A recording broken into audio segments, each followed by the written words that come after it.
आप सभी का स्वागत है श्रीका एजुकेशन पर। जैसा कि हमने पिछली वीडियो में जो चर्चा की थी पे इस बारे में चर्चा की थी कि संज्ञानात्मक जो क्षेत्र है, संज्ञानात्मक विकास या डोमेन है, यानी कॉग्निटिव डोमेन है, तो उस पर चर्चा की थी। उसका मतलब ये होता है कि बच्चे को सिर्फ ज्ञान या नॉलेज दिया जाता है, यानी कि वह नॉलेज प्राप्त करता है। बस जैसे एक हिसाब से वो सुनता ही है नॉलेज, लेकिन उसे अपने दिमाग के अंदर नहीं बैठाता है। लेकिन इसमें क्या है, अफेक्टिव डोमेन यानी कि जो भावनात्मक क्षेत्र है, यानी भावनात्मक जो प्रक्रिया है वो भावनात्मक रूप से अपने अंदर ग्रहण कर लेता है। जैसे कि मैं उदाहरण देकर आपको आसान भाषा में समझाता हूँ। कॉग्निटिव डोमेन में क्या होता है, बच्चा सिर्फ ये सुनता है जब कि सिगरेट या बीड़ी पीने से फेफड़े खराब जल्दी हो सकते हैं, तो ये क्या है, कॉग्निटिव डोमेन।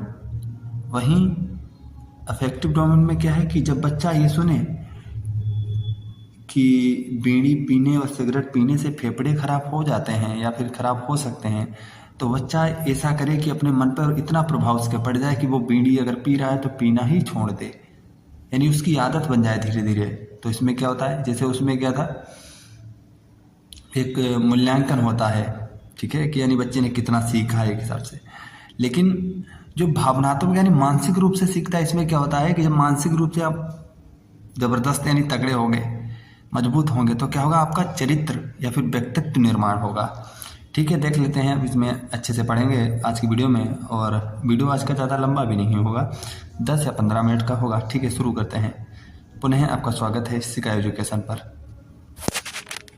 इसमें क्या होता है कि ये दृष्टिकोण एटीट्यूड, रुचि, इंटरेस्ट या मूल्य, भावनाएं और चरित्र से संबंधित होता है। इसमें क्या है, भावनाएं अधिकतर होती हैं, बल जिस पे दिया जाता है वो भावनाओं पर दिया जाता है। भावनाओं से ही चरित्र का निर्माण होता है। जैसे कि एक राज दरबारी उपन्यास है शायद, उसमें है ये कथन कि भावना भी एक बहुत बुरा रोग होता है कि लोग बह जाते हैं इसमें। ठीक है, तो वैसे भावनात्मक यहाँ पे नहीं बनाना है। तो हम लोग स्टार्ट करते हैं अफेक्टिव डोमेन। अफेक्टिव डोमेन में क्या होता है कि सबसे पहले जो चरण है, जैसे उसमें क्या था कि नॉलेज था, इसमें क्या है, स्वीकार करना, यानी बच्चा स्वीकार करता है। इसको हम अच्छे से समझेंगे क्योंकि अभी हम इसमें 5 चरण इसलिए बता देते हैं कि आप स्क्रीनशॉट ले लेना इसका या फिर लिख लेना अलग से, क्योंकि वो डिटेल वाले हैं, वो समझाने के लिए हैं। आप लिखना मत, नहीं तो फिर नोट्स बनाए कोई फ़ायदा नहीं आपके। फिर क्या है, रिस्पॉन्डिंग यानी प्रतिक्रिया देना। उसने जो स्वीकार किया उस पर उसने क्या सीखा और प्रतिक्रिया दी। फिर होता महत्व देना। फिर संगठित करना, यानी जो सब चीज़ सीखा उसको संगठित किस तरह से करता है। और जब संगठित कर लेता है तो उसके चरित्र का या व्यक्तित्व का निर्माण हो जाता है। ठीक है, इसी कड़ी में ये है कि रिसीविंग यानी स्वीकार करना, किस तरह से भी स्वीकार करता है। सीखने का पहला चरण ध्यान देना और स्वीकार करना। विद्यार्थी सुनता है, देखता है, पर जरूरी नहीं कि गहराई से समझे। उदाहरण जैसे कि क्लास में शिक्षक की ओर देखना, किसी विषय को सुनने में रुचि दिखाना। ये क्या है, ये रिसीविंग कर रहा है, यानी कि वो ज्ञान प्राप्त कर रहा है, यानी स्वीकार कर रहा है। ठीक है, जैसे कि टीचर पढ़ा रहा है स्कूल में या फिर क्लासरूम में, तो क्या है, बच्चा अगर देख रहा है, अच्छे से सुन रहा है उसकी बात, कोई ज़रूरी नहीं इतनी गहराई से समझे, लेकिन फिर भी देख रहा है, रिसीव कर रहा है, यानी कोई चीज़ प्राप्त कर रहा है, तो वो क्या होगा, पहला चरण होगा इफेक्टिव डोमेन का। उसके बाद क्या है, रिस्पॉन्डिंग, यानी कि प्रतिक्रिया क्या दे रहा है बच्चा।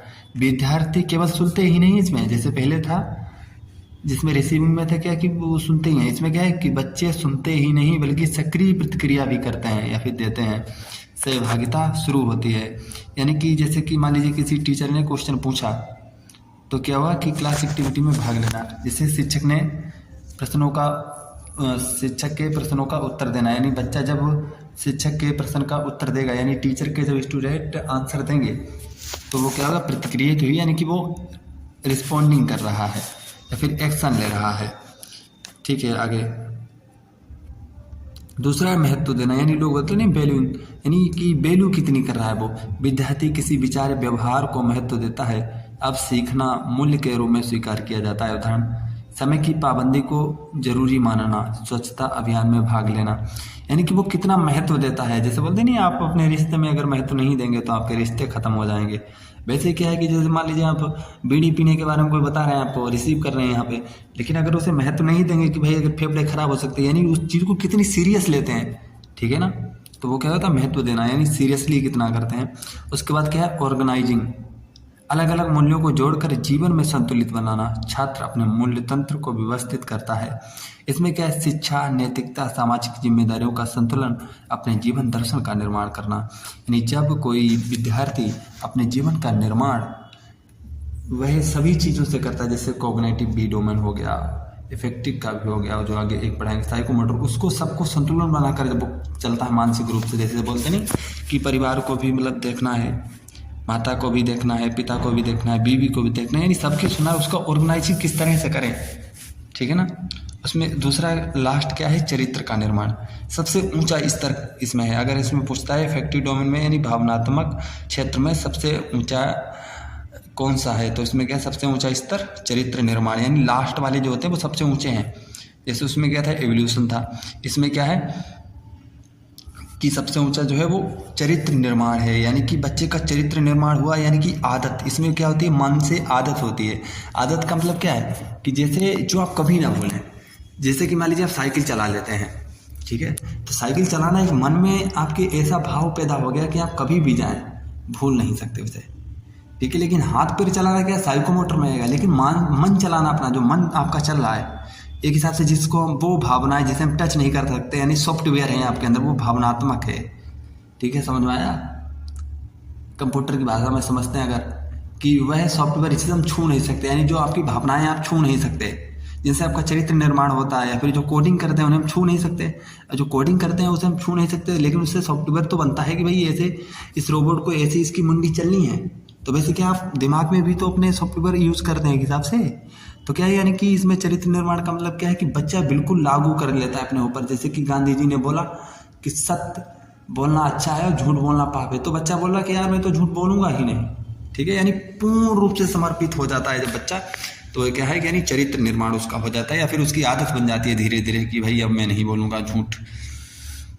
भाई इम्पोर्टेंट, यानी इसका महत्व कितना है, यानी क्यों ये महत्वपूर्ण है। छात्रों में केवल ज्ञान नहीं बल्कि व्यक्तित्व और मूल्य निर्माण भी करता है। आपको क्वेश्चन कैसे पूछेगा कि वह स्तर बताइए, फिर वह डोमेन बताइए, वह क्षेत्र बताइए जिसमें व्यक्तित्व और मूल्य का निर्माण करता है, तो आपको क्या कहना है, इफेक्टिव डोमेन यानी भावनात्मक क्षेत्र पर टिक कर देना है।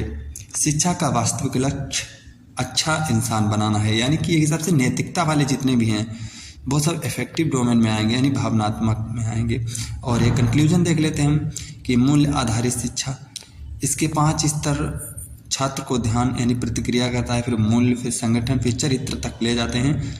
शिक्षा तभी सफल है जब ज्ञान, कौशल, मूल्य तीनों को विकसित करे, यानी कि ये शिक्षा नहीं है कि आपको मान लीजिए ज्ञान हो गया, लेकिन वर्तमान में समाज में आप वहाँ गाली गलौज दे रहे, बोल रहे कि मैं तो आईएएस का प्री या मेंस या फिर जो भी इंटरव्यू तक पहुँच गया, असिस्टेंट प्रोफेसर बन गया, लेकिन आप समाज को गाली दे तो फिर वो कहीं ना कहीं फिर वो शिक्षा नहीं है। शिक्षा भी तो कई तरह की होती है, यानी पूर्ण परिपक्वता, सर्वांगीण विकास जो है वो इसी के माध्यम से आता है, यानी आपको सब कुछ आना चाहिए, ठीक है। और आपको वीडियो कैसी लगी ज़रूर कमेंट में बताएं, और अगर मुझसे कुछ त्रुटि हो रही हो तो उससे भी अवगत कराएं ताकि मैं नेक्स्ट वीडियो में सुधार ला सकूं।